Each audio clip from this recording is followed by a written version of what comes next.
Assalamualaikum warahmatullahi wabarakatuh. Kami dari kelompok 3 kelas 1C, mata kuliah pengelolaan laboratorium. Hari ini kami akan observasi ke laboratorium biologi yang berada di SMA 2KS Kota Cilegon. Sebelumnya izin memperkenalkan diri. Nama saya Maulana Faiz Al-Musli. Nama saya Arsi Maharani. Nama saya Gina Nafsiana. Nama saya Dinda Hirahmat. Nama saya Najwa Azahra. Nama saya Nivia Yukomalasari. Nama saya Hayati Nufus. Yuk teman-teman, ikuti keseruan kami hari ini. Assalamualaikum warahmatullahi wabarakatuh. Terima kasih kepada Ibu Siti Rahma karena telah mempersilahkan kami untuk melakukan observasi terkait dengan laboratorium biologi pada hari ini. Kami dari perwakilan dari mahasiswa Universitas Sultan Ageng Kota jurusan Pendidikan Biologi.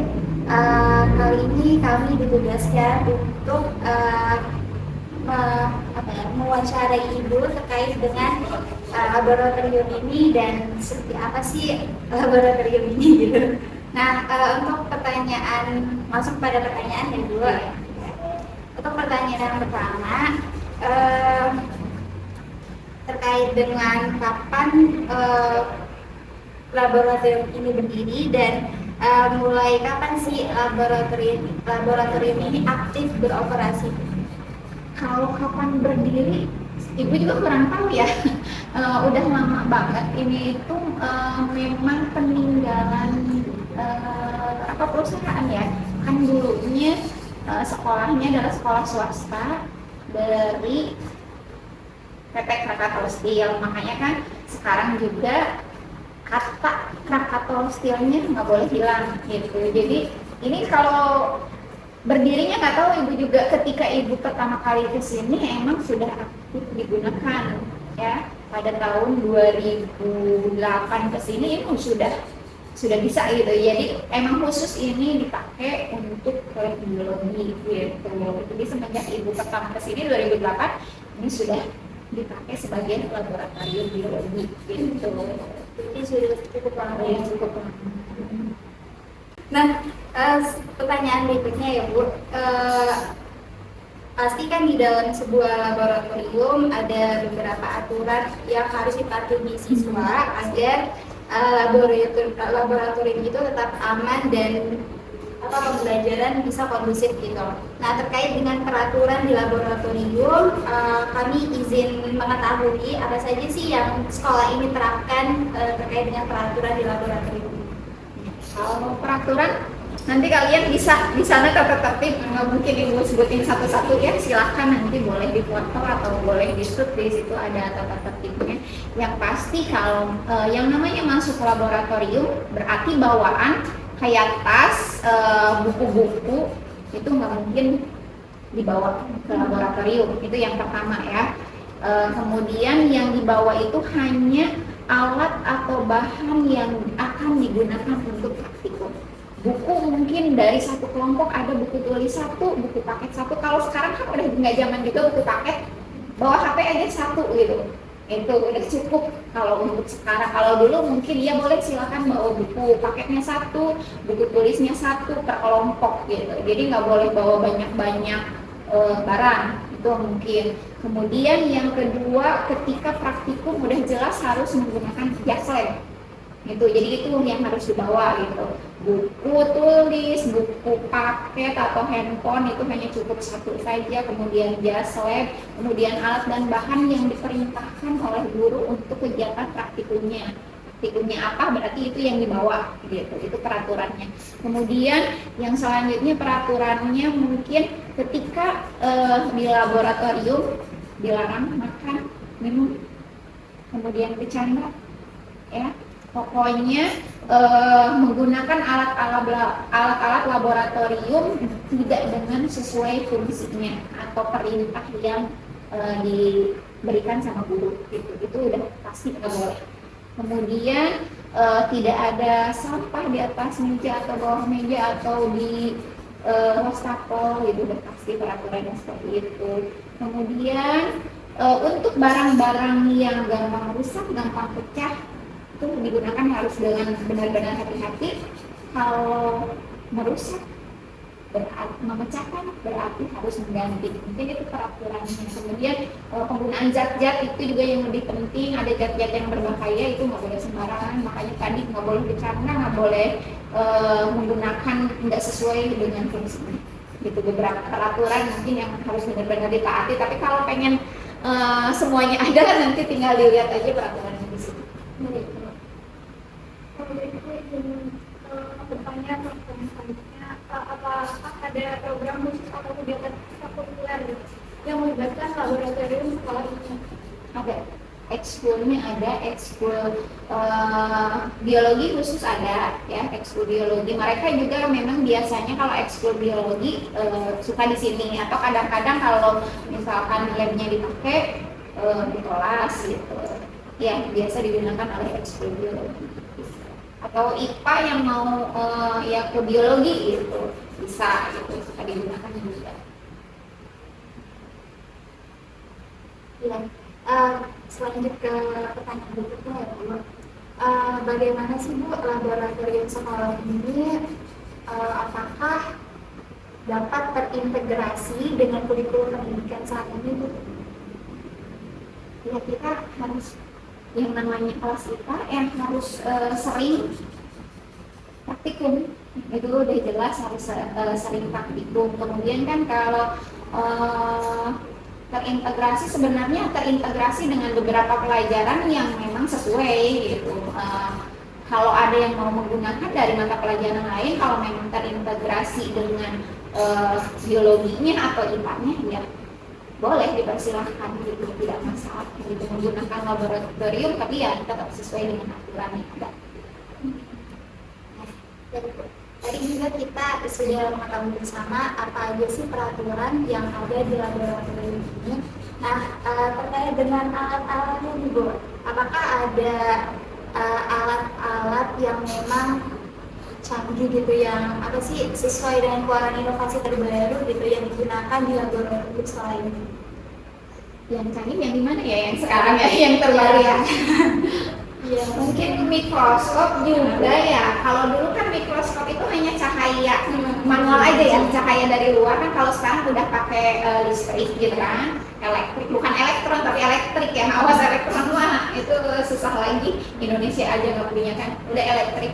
Udah ada beberapa yang pakai listrik, jadi kita kan nggak usah nyari lagi cahaya. Kemudian udah bisa disambungkan ke infocus ya, atau ke laptop ya, udah bisa gitu. Paling ya itu. Kalau yang lainnya kan mungkin ya biasa-biasa aja ya, kayak beker gelas gitu kan. Mungkin kalau yang canggih mah hanya atau kayak kit gitu juga, itu kalau di SMA sih nggak terlalu dipakai penggunaannya kayak gitu. Ini kan kayak sistem peredaran darah, ini tinggal dinyalain, jadi nanti tahu salurannya kemana gitu, mulainya dari mana masuk kemana gitu, kayak seperti itu. Pernapasan itu kan bisa tahu juga itu pernapasan, inspirasi ekspirasi itu bisa dinyalain, nanti si rongga dadanya itu menggembung, mengempes itu bisa. Cuman sebenarnya kalau sekarang di SMA yang kayak gitu sudah nggak digunakan gitu kan. Sekarang lebih canggih, tinggal lihat di internet gitu, di YouTube gitu, kayak gitu. Itu malah lebih kan. Kalau ini kan kita harus ngomong, kalau di YouTube kan mungkin melihat video lagi kan. Nah kalau sekarang udah ke sana gitu, jadi nggak terlalu banyak yang canggih.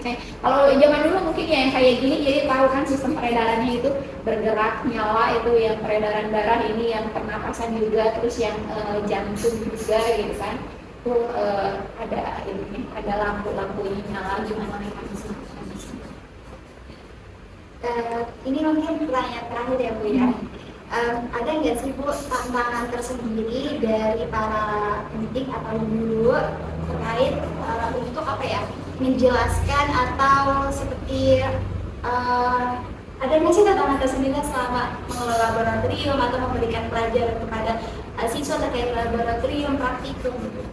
Kalau tantangannya ya banyak ya, karena yang namanya anak SMA mungkin rasa ingin tahunya besar banget gitu ya, apalagi ngelihat yang aneh-aneh. Mungkin kayak angkatan kemarin yang pandemi gitu kan, nggak biasa masuk laboratorium terus baru masuk laboratorium melihat yang aneh-aneh, apalagi di biologi paling aneh mungkin nanti bisa ke sebelah sana, di sana ada awetan-awetan binatang-binatang, wah ini asli, ya, seperti itu.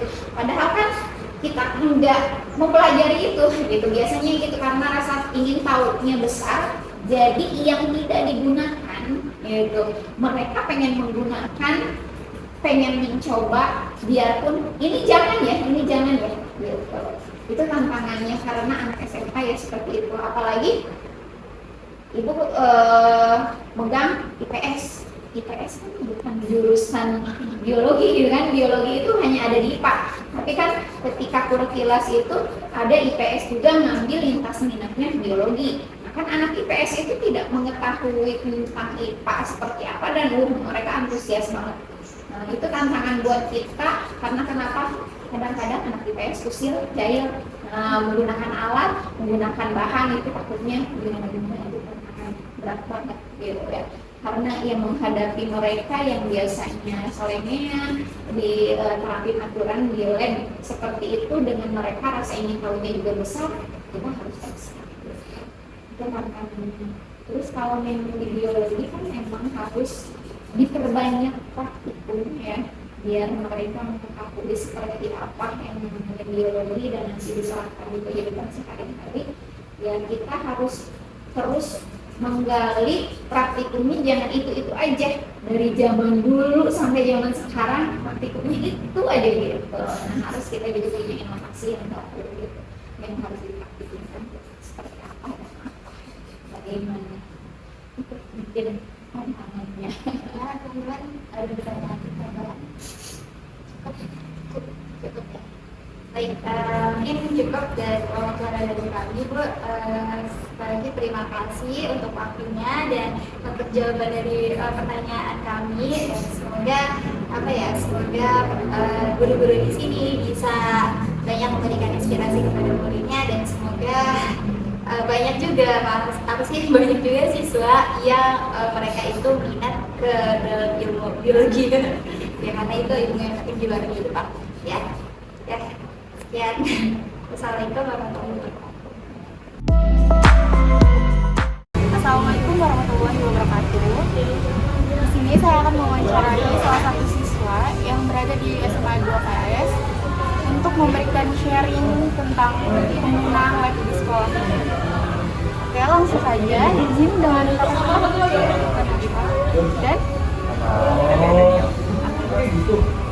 saja ya. Yang pertama, apa manfaat belajar di laboratorium dalam pelajaran sains? Jadi manfaatnya tuh kalau misalkan kita belajar di lab lebih mudah dipahami itu, karena kan ada alat-alat lain untuk menjauh kita kayak kimia, masuk partikel-partikel kecil gitu. Terus juga alat-alatnya di sini lumayan. Oke, yang selanjutnya, bagaimana pengalaman praktikmu di laboratorium terkait pelajaran materi yang dipelajari? Pengalaman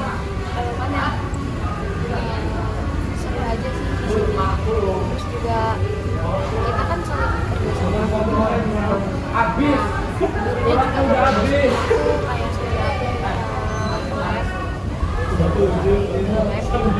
beda-beda kan, dan itu jadi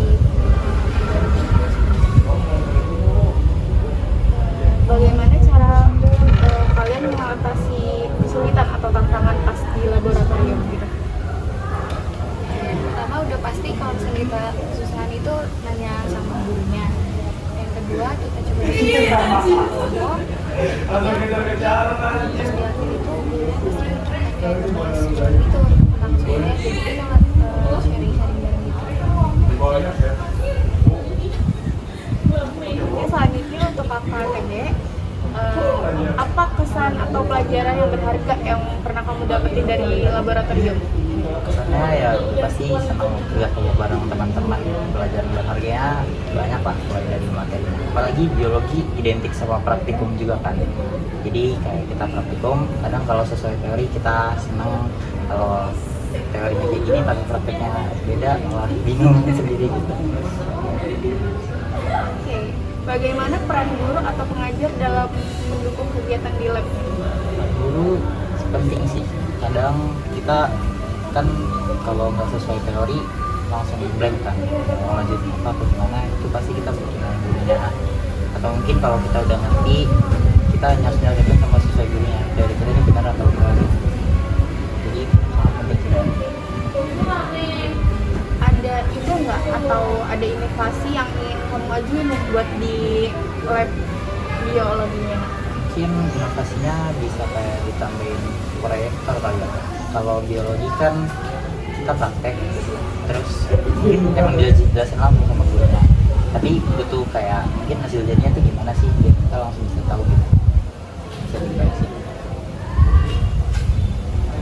Terima kasih buat Kak Vanessa dan KKTB untuk sharing informasinya nih tentang lab. Sekian observasi dari kelompok kami, kurang lebihnya mohon maaf dan semoga bermanfaat. Wassalamualaikum warahmatullahi wabarakatuh.